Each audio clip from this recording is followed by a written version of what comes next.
Hello दोस्तों, आप सभी का स्वागत है एनिमे की इस दुनिया में। तो हमने पिछले एपिसोड में देखा था कि सोंग को अपने डेली टास्क से एक डंजन का पता मिलता है, जहां सोंग टास्क पूरा करने भी पहुंच जाता है। उस डंजन में पहुंचने के बाद सोंग कुछ गोब्लिन से फाइट करता है और उन्हें हरा भी देता है, लेकिन तभी उसके सामने एक मॉन्स्टर वोल्फ आ जाता है और अब सोंग को उससे फाइट करना था।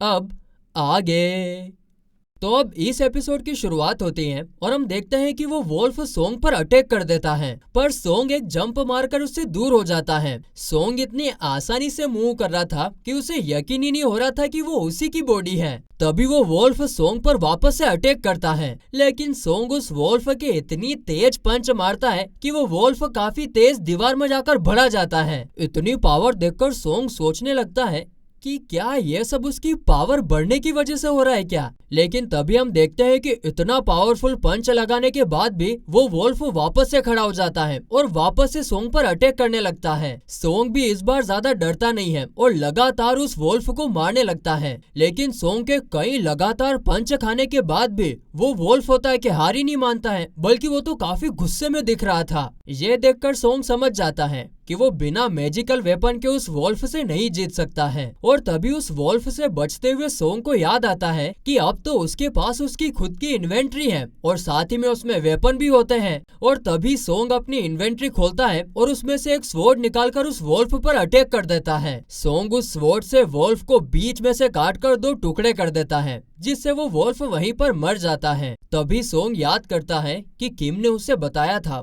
कि यह स्वॉर्ड उसे 3 मिलियन येन की पड़ी थी और इतना महंगा वेपन सोंग तो कभी नहीं खरीद सकता। अब सोंग ये सब भूलकर आगे बढ़ने की सोचता है और तभी उसके सामने 2 एयर वोल्फ आ जाते हैं, लेकिन इस बार सोंग उन्हें देखकर डरता नहीं है, बल्कि सोचता है कि जब तक उसके पास ये स्वॉर्ड है तब तक उसे कोई नहीं हरा सकता। इसके बाद वो दोनों वोल्फ सोंग पर अटैक करने के लिए आगे आने लगते हैं, लेकिन तभी सोंग देखता है कि उसकी स्वॉर्ड जमीन में फंस चुकी है और बाहर ही नहीं आ रही थी। काफी कोशिशों के बाद स्वॉर्ड बाहर आती है और सोंग वोल्फ पर अटैक कर देता है, लेकिन इस बार क्या होता है कि उनमें से एक वोल्फ सोंग की स्वॉर्ड को अपने मुंह में पकड़ लेता है उसके लोहे के दांतों की मदद से। ये देखकर सोंग वोल्फ को लात मारकर उसे दूर गिरा देता है और फिर तुरंत वो उस वोल्फ को बीच में से काट देता है। और ये देखकर वो दूसरा वाला वोल्फ काफी ज्यादा डर जाता है और छोटे पप्पी के जैसे आवाज करके वहाँ से भाग खड़ा होता है। देख रहे हो को नहीं देख रहे हो, अपने भाई का खौफ देख रहे को नहीं देख रहे हो। कहा तो पहले इतना कमजोर था और अब तो भाई का खौफ ही खौफ है। ताकत आ चुकी ना यार। इसके बाद सोंग थोड़ा आराम करने के लिए बैठता है और देखता है कि वो लेवल 2 पर आ चुका है। ये देखकर सोंग सोचता है कि आज तक कोई भी डेली टास्क को पूरा करने पर भी उसका लेवल कभी नहीं बढ़ा, और इससे उसे पता चलता है कि उसका लेवल अप होते ही उसकी बाकी एबिलिटी भी 1 पॉइंट के साथ बढ़ जाएगी। और इन सब से वो पूरी तरीके से समझ जाता है कि ऐसी फाइट से वो अपनी सभी एबिलिटीज को जल्दी बढ़ा सकता है, जबकि डेली टास्क में बहुत ज्यादा टाइम लगेगा। जिसके बाद सोंग उस मरे हुए वोल्फ की बॉडी चेक करता है कि कहीं उनमें से भी नॉर्मल बीस्ट की तरह क्रिस्टल तो नहीं मिलते हैं, और तभी एक नोटिफिकेशन से उसे पता चलता है कि ऐसे किसी बीस्ट को मारने से उसे एक आइटम अपनी इन्वेंट्री में मिलता है। तभी सोंग उस आइटम को देखने लगता है और उसके सामने एक स्क्रीन आती है जो कि शॉप की स्क्रीन थी, पर सोंग ना अभी अपने लेवल पर शॉप से कुछ खरीद नहीं सकता था। पर फिर वो सेल वाले ऑप्शन पर जाता है और तभी सोंग के हाथ से वो क्रिस्टल गायब हो जाता है और सोंग को उस क्रिस्टल के बदले 20 गोल्ड कॉइन्स मिलते हैं। फिर आगे वो ये सोचता है कि यह डंजन तो ई रैंक की है, लेकिन फिर भी ये उसके लिए इतनी मुश्किल है। इसका मतलब तो फाइनल बॉस को हराने के लिए तो उसे काफी स्ट्रोंग बनना पड़ेगा। अगर वो ऐसे ही फाइट करके लेवल अप करता है तो हो सकता है कि वो फाइनल बॉस से भी जीत सकता है। वो इतना सोच ही रहा था कि तभी उसके सामने काफी सारे वोल्फ आ जाते हैं, जिन्हें देखकर सोंग अपने आप को समझाता है कि उसे उनसे डरना नहीं है, वो पहले ही उन्हें हरा चुका है। और बस इतना सोचते से ही वो उनके ऊपर अटैक कर देता है और बिना डरे एक एक करके सभी वोल्फ को मारने लगता है। कुछ देर में सोंग काफी ज्यादा थक जाता है।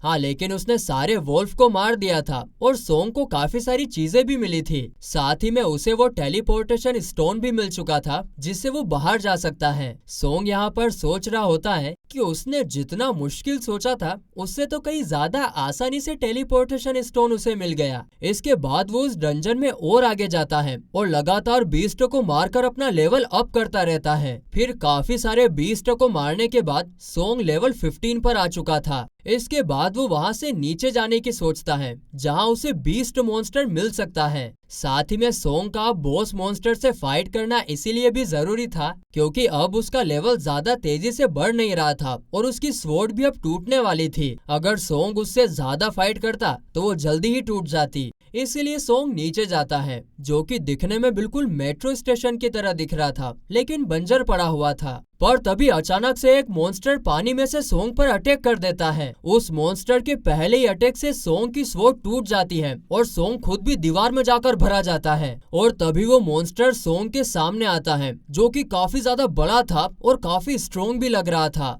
इस मॉन्स्टर का नाम स्वैम्प है लेकिन हम इसे एनाकोंडा कहकर पुकारेंगे। अब स्वॉर्ड तो टूट गई लेकिन फिर भी काफी हिम्मत करके सोंग एनाकोंडा से भी फाइट करने के लिए तैयार हो जाता है। लेकिन सोंग उस मॉन्स्टर की पावर के सामने कुछ भी नहीं था और कितनी भी कोशिश करने से कुछ नहीं हो रहा था क्योंकि वो मॉन्स्टर ना सोंग को लगातार मारे जा रहा था जिससे सोंग को सोचने का भी टाइम नहीं मिल रहा था कि वो उस मॉन्स्टर के साथ कैसे लड़े। और तभी सोंग याद करता है कि अगर वो मेहनत नहीं करेगा और स्ट्रोंग नहीं बनेगा तो वही पहले वाले दिन वापस आ जाएंगे और हमेशा की तरह कमजोर हार जाएगा और स्ट्रोंग को कोई कुछ नहीं कर पाएगा। अब ये सोचकर वो वापस से उस एनाकोंडा पर अटैक करता है और इस बार अपनी टूटी हुई स्वॉर्ड फेंक देता है। वो अपने हाथों से उस मॉन्स्टर को पकड़ लेता है। सोंग इस बार ना अपनी फिजिकल पावर का इस्तेमाल करता है जिससे वो उस मॉन्स्टर की हार्ड स्किन जो पहले टूटी हुई तलवार की नोक से भी नहीं टूट रही थी वो उसे अपने हाथों से ही तोड़ देता है और उसे घायल भी कर देता है। अब इसके कारण एनाकोंडा को काफी ज्यादा दर्द होता है और वो सोंग से बचने की काफी कोशिश करता है लेकिन वो सोंग की पकड़ से नहीं बच पाता और सोंग उसका गला अपने हाथों से ही काट देता है जिससे कि वो मॉन्स्टर यानी कि एनाकोंडा वहीं पर मर जाता है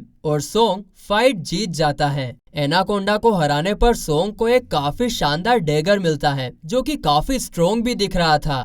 और तभी सोंग के सामने एक नोटिफिकेशन आता है कि आपका ये क्वेस्ट पूरा हो चुका है जिसके साथ ही सोंग टेलीपोर्ट होकर रियल वाले मेट्रो स्टेशन में आ जाता है। तो वहीं बाहर आते ही वो देखता है कि सब कुछ शांत पड़ा हुआ था, किसी इंसान का नामो निशान तक नहीं था। तभी एक सोल्जर वहां आकर उससे पूछता है कि वो यहाँ पर क्या कर रहा है क्योंकि एक डंजन ब्रेक हो चुकी है जिसकी वजह से पूरी सिटी में काफी ज्यादा तोड़फोड़ हो रखी है। और तभी उस सोल्जर की नजर सोंग की टूटी हुई तलवार पर पड़ती है जिससे वो समझ जाता है कि सोंग एक हंटर है और इसीलिए वो उसे बताता है कि बाकी हंटर्स ने सभी बीस्ट और डीमंस को तो मार दिया है, अब सिर्फ एक मॉन्स्टर बचा है जो कि काफी स्ट्रॉन्ग है।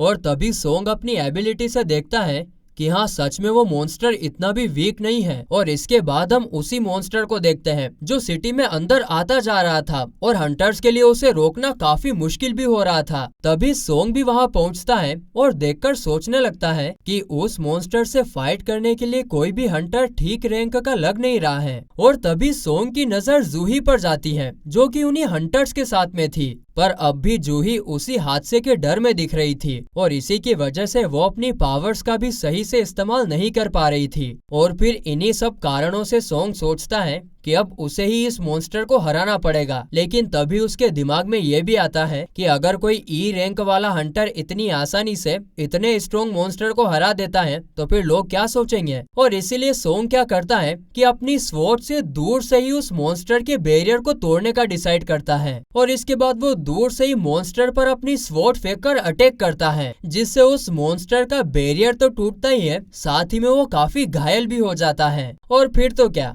इसका फायदा उठाकर बाकी के हंटर्स उसके ऊपर अटैक करके उसे खत्म कर देते हैं। पर तभी एक हंटर को महसूस हो जाता है कि यह सब न किसी और के अटैक से हुआ है क्योंकि वो लोग तो इतनी देर से अटैक कर रहे थे लेकिन उस मॉन्स्टर को खरोच तक नहीं आई थी, मगर किसी एक के अटैक के कारण उस मॉन्स्टर का बैरियर ही टूट गया। और तभी उसकी नजर सोंग की टूटी हुई स्वॉर्ड पर पड़ती है। वो एक सोल्जर से पूछता है कि उस स्वॉर्ड को किसने फेंका, लेकिन जब तक वो सोल्जर कुछ बता पाता सोंग वहां से जा चुका था।